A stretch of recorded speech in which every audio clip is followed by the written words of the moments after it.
Hey, hello my friend. If you are an artist right now watching this and you feel stuck in your studio, in your art practice, you feel like maybe you need a challenge creatively, maybe you have hit a wall, maybe you came from a show right now and like you don't know what to do next, maybe you feel like you just need new ideas, something to challenge you creatively because you have maybe a creative block. Well, my friend, this video is specifically for you.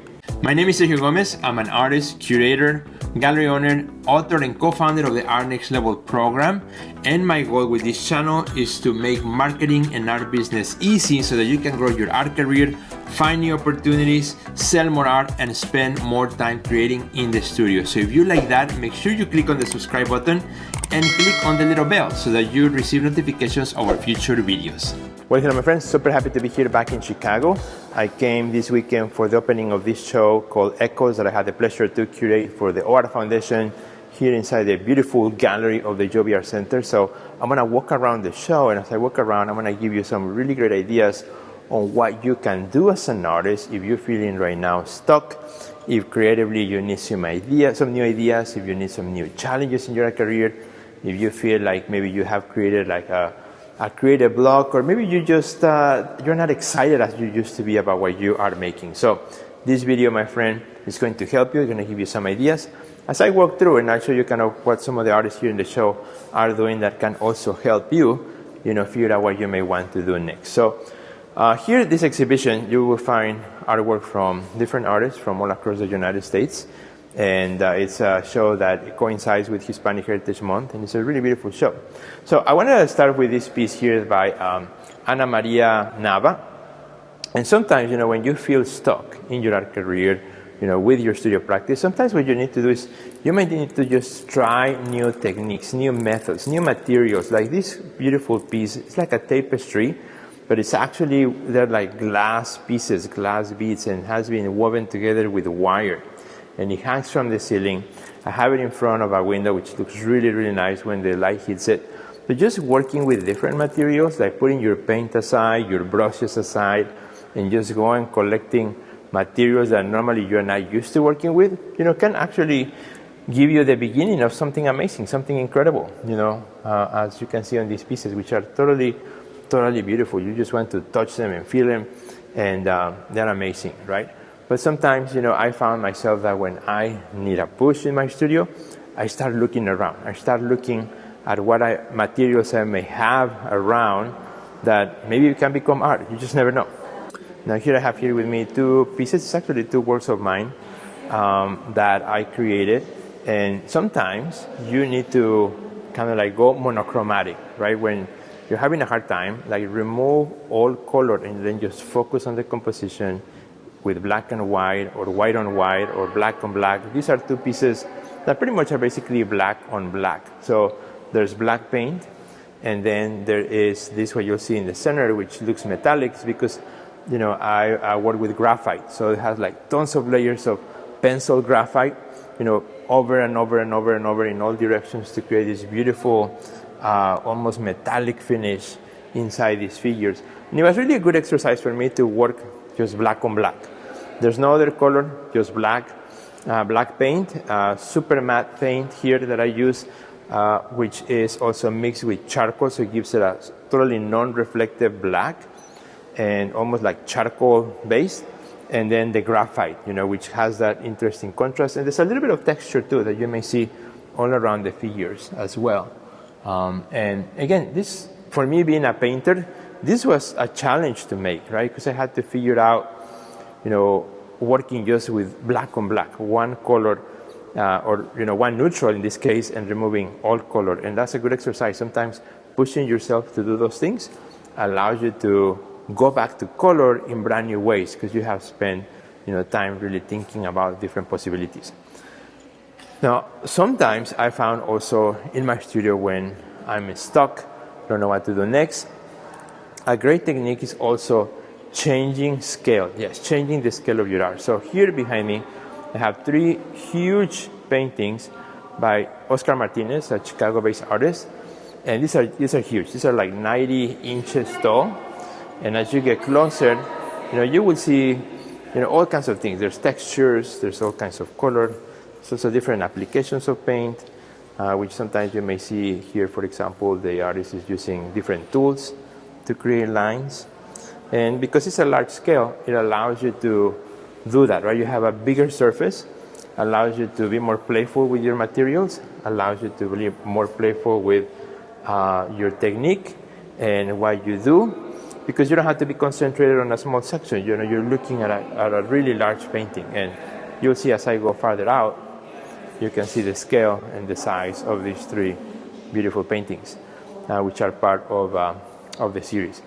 Particularly this one, you can see some of the technique that Oscar is using, which involves adding and subtracting like layers of color, then scraping using different tools to scrape the paint so it reveals what's behind it. That's what gives you kind of like these bands of color. It's a really beautiful technique. And again, you know, this, because he's working in such a large scale, you have so much space to work with. So sometimes when you are stuck, you know, when you feel like, you know, I don't know what to do next, change your scale. So if you work small, go really big. Or if you work big, go really small. And just that change the way in which you see your paintings or your art, drawing, photography, whatever you're making, just changing the scale totally changes the way you see the work. It might give you ideas for something new. Sometimes also what might help is, instead of working large or small, is do multiples, right? So in this case, like a small series of 2, 3, 4, 5, based on a specific idea, and also based on a specific color palette, like work on a color palette that can help. For example, these are two beautiful works by Paola Charnet, and these two paintings, as you can see, you know, there are a lot of similarities. Of course, there's two female figures. There are two different paintings. It's not a diptych. There are two different paintings. In this one, the figure leans to the right. That one, the figure leans to the left. But if you look at the ideas, are very similar. You know, the leaning figure, both figures leaning on the arm. Different compositions, but very similar. And also, you know, the geometric elements are very similar. And the color schemes are similar, right? So I don't know if the artist maybe work on both paintings at the same time, which is possible, or maybe one after the other. And, you know, sometimes that helps you to resolve an idea that you may be working with, that you're working on one piece and it's just not working out for you. Add more, right? Add more pieces to it, to that series, and that will expand your ideas, will expand the ways in which you know, see that idea in multiple ways. And, you know, it's a great way, you know, when you need a little stretch to kind of push yourself and create like a small series of works. I've done that many times, and typically, you know, from one series, I may get, let's say if I do a series of 10 pieces, out of those 10, probably maybe 8 will be good, 2 will be really bad. And so out of those 10, maybe 8 or 7 are actually paintings that I'm going to keep. Now, here's another 2 really cool pieces by Aida Tejada, an artist from Miami. And, you know, sometimes you have to create your own material. So this is not leather. It appears to be leather, but it's not leather. This looks like it's leather or hide, but it is not. It's actually material that she created, that she invented. So, for example, if I look at the label, this one uses coffee grounds, orange peels, yes, orange peels, and gelatin. And she created this kind of a material substrate by combining those things. So that's pretty creative, you know, that's pretty cool. You cannot go to the art supply store and order this material, right? Or go to Amazon and order it. You have to create it, you have to invent it, you have to figure out how things mix together, how things behave when they are together, how things archive over time. So, you know, sometimes working with such ideas can really be joyful, can really be exciting for you as an artist, can really be something that makes you arrive into a totally new idea, right? New process, a new way of working. And it only happens by being curious, by testing things around and not being afraid of doing something that perhaps others have not done. Here my good friend Andres Bustamante using these huge sheets of mirror acrylic, bends them almost like if they were made out of paper, and creates these beautiful reflective wall sculptures that, you know, are really, really cool. And again, comes from a desire to try new things, to work with new materials. This whole wall right here, actually, the way I created this wall is all different pieces that use non-traditional art techniques, art materials, from the made, materials that I just mentioned here before, created by the artist, to these metallic mirror sheets. And then these ones right here, which are also very interesting, these two abstract works by Juliet Russo, which are very, very heavy in texture. I'm going to show you here, just by looking at from the side. And you will see how she has built this texture. Almost looks like mountains, almost looks like if I'm looking at the earth from the sky, and I can see the oceans and the mountaintops. They're about, I don't know, almost like 4 inches away from the surface.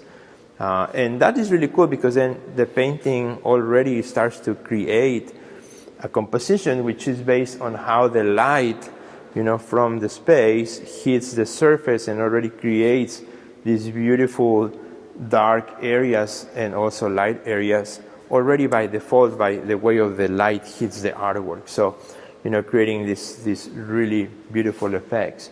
And again, sometimes when you are stuck and you don't know what to do next, go to the hardware store. I love the hardware store. You can find a lot of materials that you're like, I wonder what would happen if I use this in my artwork. Not just go to the art supply store. Sometimes take a trip to the hardware store. Take a trip to a place that typically you don't go for art supplies, and just be curious. Just be mindful. Be a child again. And that's a really good thing, that sometimes the longer we are artists, the longer we sometimes forget that being an artist is almost like being a child, right? We have to have that heart of not being afraid, not being fearful, and that heart of also being curious, asking questions. Why? What if I do this? What if I do that? Which is really, really beautiful. Have some more beautiful paintings here. Other work. This is actually also from Martina Nevado. She used, for example, on this weaving piece, it's all plastic, like recycled plastic bags. Instead of throwing them away in the garbage, creating something beautiful with them. So see what you have in your trash can. See what you are discarding. Pick some of those things up and create something beautiful and amazing with what you have as well. These are all different things that you can do when you find yourself, stuck in a place that, it's hard to get out, or you're not excited about your art anymore. Something that I also recommend every artist who is stuck, and even if you're not stuck in your studio, is also to write. Be in the habit of writing about your art, writing your thoughts, your ideas on paper. Yes, or a notepad or a sketch pad, and just write before you go in the studio and start working. Write something, what you're feeling that day, or after the session, or even if you didn't do anything in the studio, you did was cleaning and moving things around. Write. Get in the habit of writing. And sometimes what you'll find is that the writing will actually become part of the art as well. Like in this case, this beautiful work by Milena Arango. It's a really tall piece. It's actually 30 feet long. It's this really long piece which comes from the top and then goes here at the bottom. But if you look at closely, there's also writing. It's all these beautiful writing elements in the entire, piece, which is great. I don't know exactly what she wrote, and it really doesn't matter. I don't have to know it or read it, but it was important for the artist to include here as she was creating this beautiful piece. And that's what writing does to you. When you start writing about your art, all of a sudden you start to come up with new ideas. All of a sudden, maybe even the writing becomes part of the art itself. So just because you're a visual artist doesn't mean you cannot use words. So use words to think, to come up with ideas, to come up with concepts, and why not? Sometimes use it as elements in your art. I talked about materials earlier. This is a beautiful piece by Angelica Soa. It's a collection of cyanotype pieces, photographs. These are not inkjet, but these are actual photographs done with the cyanotype method on silk. And they're beautiful. They're just kind of floating and almost like memories that go with the wind. And with the air conditioning on that you see right there, it makes them kind of like move as little banners. And they're really, really nice. So again, a photographer here trying to experiment with different materials, right? Instead of a photograph on paper or other substrate, how about silk and making them, have this feel, this look as well.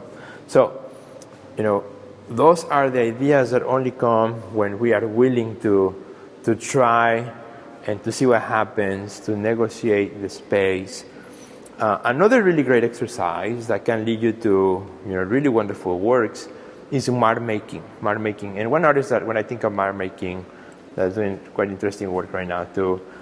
This artist Alejandra Agotera, who does these beautiful paintings in all sizes, from really small, works on paper, to large canvases and even like wall-size murals, but tons of mark making. Really tons of mark making, having that discipline to be sitting on space and, do thousands of little marks, almost like an exercise in itself of discipline, meditation as well. But mark making is something that each one of us as artists, we have our own mark making, the way we apply the paint, the way we apply the material. The more you do it, it becomes more you. It becomes your signature, right? It becomes almost your style. So mark making is a great way to also get out of a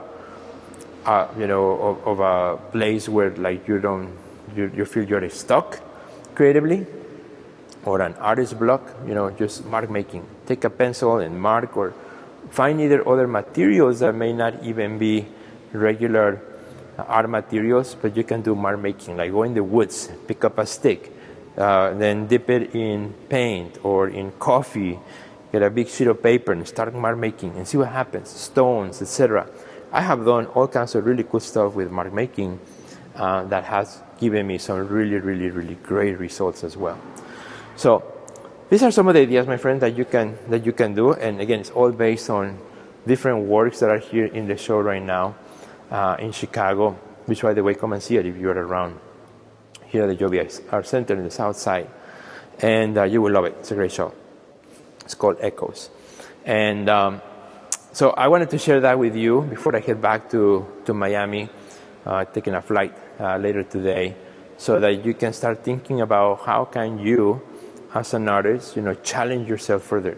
Get excited for something new. Happens to me all the time when I create an exhibition. As I curated this show and I saw the work coming in and we did the installation, I get to spend a lot of time with each of these pieces. I get to see them up close, in the back, from the top. I get to smell them. I don't get to taste them, but I get to touch them in some way as we are installing them. And I'm always curious how artists make art. I'm always curious how artists create. And I cannot wait to get back in my own studio after I put together this show, to also explore some new things in my own works. I was inspired by the scale of Oscar Martinez, or the different elements of textures, forms, shapes, materials that are in this exhibition that, right now I'm like a little kid in Christmas waiting for, Santa Claus to come, and so I can open up my gifts, right? So I can go in the studio, open up the gifts of what I was given by working here in this show, and doing something amazing and special myself in my studio. So I hope, my friend, that this particular video can help you in your own art studio practice. Let me know how you like it. If you find it useful, please share it also with your friends. Tell me here in the comments, if you also have other ideas on how artists can get out of of an artist block. But there's one thing that probably we all agree on. The only way to get out of an artist block is to get to work. Get to work, even if it's just moving things around the studio, just spending time in the studio, being creative, not contemplating the thought of, I'm in an artist block. Actually getting to work. Getting to work is the best way for you to get out of it, to get excited about your career, and to do amazing things for the future of your art practice. But wait, before you leave this video, if you are an artist who wants to grow your art career and wants to achieve greater success, make sure you check out the Art Next Level program. You will find a link under this video. Don't forget to subscribe and check out the next video that we have recommended just for you.